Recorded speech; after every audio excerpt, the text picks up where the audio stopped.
बिस्मिल्लाहिर्रहमानिर्रहीम।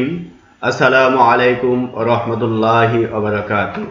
HKC এডুকেশনের পক্ষ থেকে সকল শিক্ষার্থীদেরকে জানাই আমার আন্তরিক শুভেচ্ছা ও অভিনন্দন। HKC এডুকেশন চ্যানেলটি সর্বদাই কম্পিউটার প্রশিক্ষণের যুগোপযোগী ও শিক্ষণীয় বিভিন্ন ধরনের ভিডিও বা টিউটোরিয়াল তৈরি করে থাকে এবং ইউটিউব চ্যানেলে সে ভিডিওগুলো আপলোড করে থাকে। তবে আজকে যে বিষয়টি নিয়ে আপনাদের সামনে আলোচনা করা হবে সেটি হলো MS এক্সেল এর অটো নাম্বার সম্পর্কে বিস্তারিত আলোচনা। তো বিষয়টি খুবই গুরুত্বপূর্ণ, কোথাও স্কিপ না করে পুরো ভিডিওটা দেখতে হবে, তা না হলে পুরোপুরি বুঝতে পারবেন না। তাহলে আর কথা না বলে মূল ভিডিওটি শুরু করা যাক। তো ভিডিওটি শুরু করার আগে আমার সবার প্রতি একটাই রিকোয়েস্ট, যারা এখনো আমার চ্যানেলটা সাবস্ক্রাইব করেন নাই please hit the subscribe button, আর যারা অলরেডি আমার এই চ্যানেলটাকে সাবস্ক্রাইব করেছেন তাদেরকে অনেক অনেক ধন্যবাদ। তাহলে আমি MS এক্সেল এর একটি ফাইল ওপেন করলাম এবং এইখানে কাজটা শুরু করব। আমরা স্বাভাবিক যেভাবে কাজটা করে থাকি, কোনো সিরিয়াল নাম্বার বসাইতে হলে হয়তো এইভাবে 1 2 এইভাবে লিখে দুইটাকে একসাথে সিলেক্ট করে নিচে দিকে আমরা এইভাবে ড্রপ ডাউন করে দিই, এইভাবে আমরা নাম্বারগুলি বসিয়ে থাকি। তাহলে আমরা এখন যে বিষয়টা দেখব সেটা হলো আমরা এইভাবে এইখানে কোনো কিছু লিখতে থাকবো এবং বাম পাশে অটোমেটিক নাম্বারটা আমার চলে আসবে। তাহলে আমি এখানে বাম পাশে আপনাদের দেখানোর জন্য বা বোঝানোর জন্য এইভাবে আগে থেকে কিছুটা অংশ আমি উঠিয়ে রাখছি যেন ভিডিওটা একটু শর্ট করা যায়।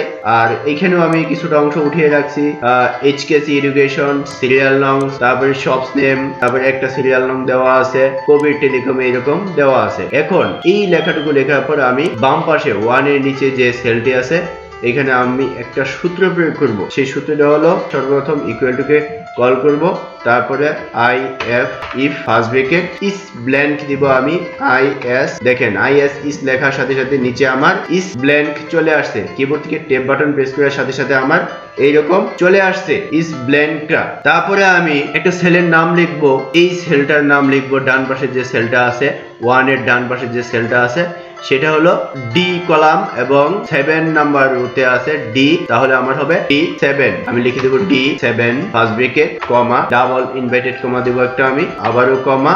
এখন আমার যে কাজটি করতে হবে সেটা হলো আমার এখানে যা আছে তার পূর্বে যে সেলটা আছে, অর্থাৎ 1 এর পরে 2 হবে, 2 এর পরে 3 হবে এইভাবে।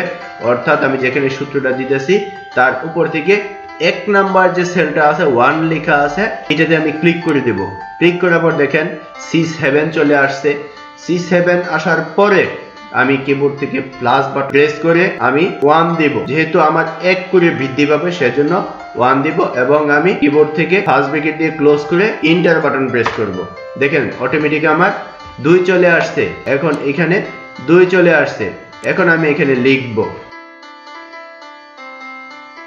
এই নাম্বারগুলি অটোমেটিক পাওয়ার জন্য একটা কাজ করতে হবে, আপনি এক্সেল শিটে কতটুকু জায়গা জুড়ে এইভাবে নিচের দিকে যাবেন, এই জায়গাটুকু আপনি এখান থেকে যেইখানে সূত্র দেওয়া হয়েছিল যে সেলটাতে এই 2তে, এটাতে আপনি মাউসটাকে ড্রপ ডাউন করে নিচের দিকে নিয়ে যাবেন যতটুকু প্রয়োজন, এইভাবে ছেড়ে দিবেন।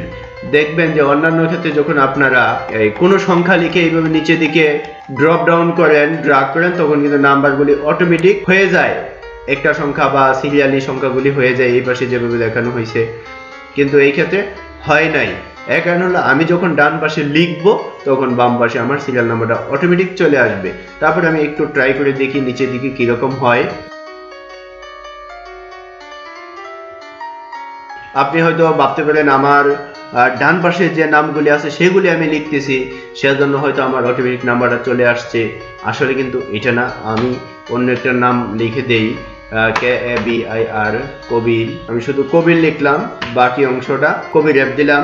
তারপরে দেখেন আমি যা লিখবো এলোমেলো বর্ণ লিখলাম।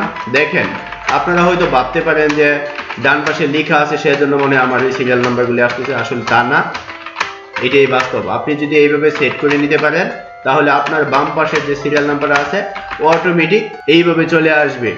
এটাই ছিল আজকের মূল বিষয়টা, টিপস এন্ড ট্রিক্সটা। আমি আশা করি যে সবাই বুঝতে পারছেন। আর যদি কারো সমস্যা থাকে প্লিজ কমেন্ট করে জানাতে পারেন। তাহলে এটাকে আমি একটু সাজিয়ে নিতে পারি সুন্দর করে। তাহলে এইরকম থাকবে। এইভাবে আপনারা এই কাজটি করতে পারেন খুবই সহজে। তাহলে আর কথা না বলে সবার সুস্বাস্থ্য এবং দীর্ঘায়ু কামনা করে আমার জন্য দোয়া চেয়ে পরবর্তী ভিডিও দেখার আমন্ত্রণ জানিয়ে এখনই বিদায় নিচ্ছি। আসসালামু আলাইকুম ওয়া রাহমাতুল্লাহি ওয়া বারাকাতুহু।